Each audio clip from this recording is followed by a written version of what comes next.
Hello and Happy New Year! Can you believe it's a new decade?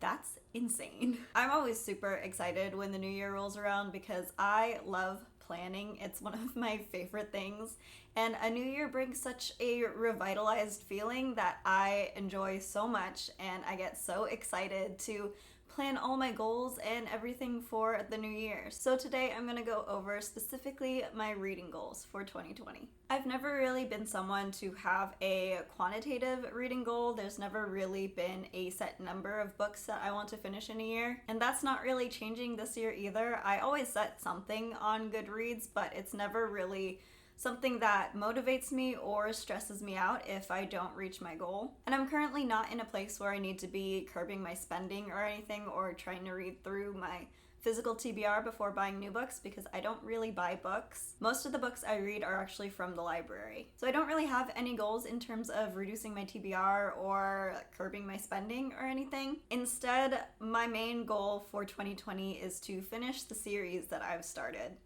I used to be someone who couldn't start another series without finishing the previous series.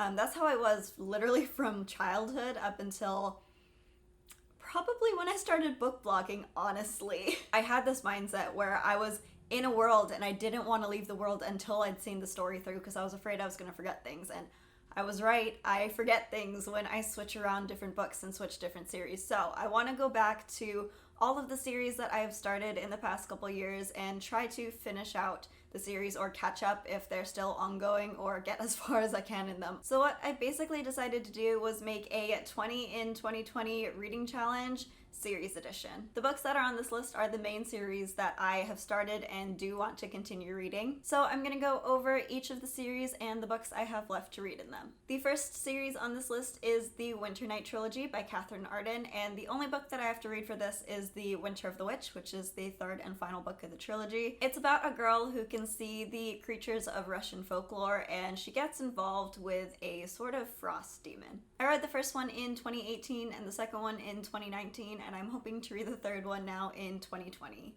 This is a Russian folklore fantasy story. It's very atmospheric and I love the setting.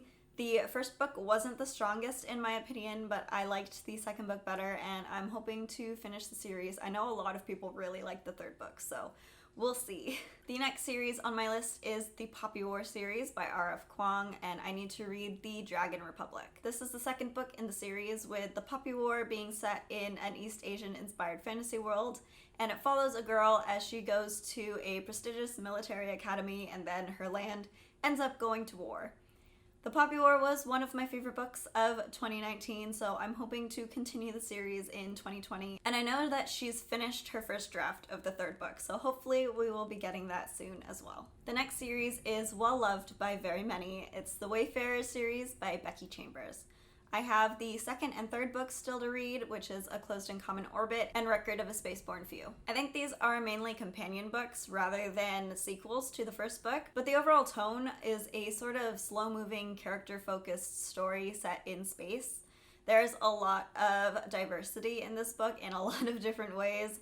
I know a lot of people really love it for the messages. I found the first book to be a little bit heavy-handed with those tolerance messages, but I still appreciate it and I definitely still want to continue the series. Next is the Queens of Renthia series by Sarah Beth Durst, and I just have the last book in the series, The Queen of Sorrow, left to read. This is set in a world where all of nature has spirits, and all of the spirits are out to destroy humanity. The only thing stopping them from killing every human is the power of the queen. I really enjoyed the first book. I loved the world building. The second book fell a little bit flat for me, and I'm interested to see where the third book goes. It's not a perfect series. There are definitely some bits that could use a little bit more development and a little bit more explaining, but it's really enjoyable and I just have so much fun reading it, so I want to finish out the series. And then there are 3 books in the next series that I need to read, which is the Tensort series by J.Y. Yang. I need to read The Threads of Fortune, The Descent of Monsters, and The Ascent to Godhood. These are 3 novellas in the series, and I know they are currently writing a novel, a full-length novel for this series, but I don't think that's out yet, so I want to catch up on the 3 novellas first before that new novel comes out, because I will be wanting to read it as well. Again, I think these are companion novellas just because of the way that the novellas are written. The first one covered a pair of twins throughout their lives, so I don't see how it could be about them in the later novellas. But it's set in an Asian-inspired fantasy world that's super interesting. The people in this world are born without genders, and then at a certain point when they know what gender they want to be, they declare it and they become that gender. So it's very interesting. I want to learn more about the magic and more about the world, and I'm very excited to get to the rest of this series. The next series I want to continue in is The Earth-Sea Cycle by Ursula K. Le Guin. I'm only planning to read the second book in the series next year, The Tombs of Atuan, just because it's a bit of a lower priority for me. This is a classic fantasy series about a boy who learns to become a wizard and channel his magic. It's written in a very lyrical style, which is pretty signature to Ursula K. Le Guin, and I'm interested to see where the story goes, enough to put it on my list to read next year, but it's not one of my top priorities. My main priority actually is the Discworld series by Terry Pratchett.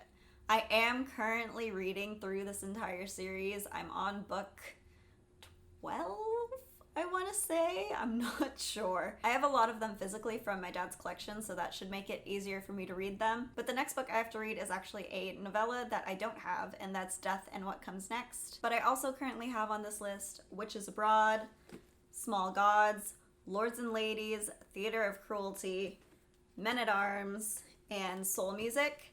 So I am missing 2 of them, but I have a lot of them, and I'm planning to read these next year. The Discworld series is an absurdist fantasy series, and all of these books are pretty much separate. They can be read in almost any order. There are little sub-series within the series, and one way to read them is to read each sub-series back to back, but how I'm doing it is reading it chronologically. Basically, it's a bunch of individual stories all set in this world that is a flat disc on the back of 4 elephants on the back of a giant space turtle. So if that doesn't give you an idea about the tone of these books, then I don't know what will. I really enjoy Pratchett's writing, so I'm excited to get a little bit further on in the series. The next series on my list is the Wheel of Time series by Robert Jordan. I have just books 2 and 3 on my list, The Great Hunt and The Dragon Reborn, because these are very thick books, and I would be pushing it if I thought I could read more in 1 year, in addition to all of the other books I'm trying to read. This is another classic fantasy series. It paved the way for a lot of the genre today, so I'm interested to continue it. I didn't like the Eye of the World all that much, but I am still interested to continue and see where it goes from here. I am currently reading The Great Hunt right now. I started it in December, so I am getting a little bit of a head start on my challenge. And the last series I want to finish is the Witch Boy series by Molly Ostertag. I have books 2 and 3 to read, which are The Hidden Witch and The Midwinter Witch. This is an adorable graphic novel series that I absolutely love. It's about a boy who comes from a family of shapeshifters and witches, where all of the men are shapeshifters and all of the women are witches, but he feels more attached to witchcraft than shapeshifting. It's so cute and magical, and I enjoyed it so very much, so I want to finish up the series, and it should be pretty easy considering they're pretty short graphic novels. And that's it. Those are 20 books that I want to read in 2020, and all of them are continuations of series. I have made a Goodreads shelf that has all of these books, so I won't forget which ones are on my list, and hopefully I will be able to finish them all before the end of the year. I will most likely still be reading other books that I pick up when I feel like it, but I'm going to try and make it a priority to get these books done first. We'll see how well I can stick to that. If you have any reading plans for 2020, I would love to know. I love organization and planning, and I'm very interested in what you guys want to accomplish this year. And if any of these books that I mentioned on my list are things that you still need to read in 2020, I would love to try and buddy read. I've never done an official buddy read, so I think that would be something really interesting to start in 2020. That's it. I hope you are having a fantastic new year, and I will see you later. Bye!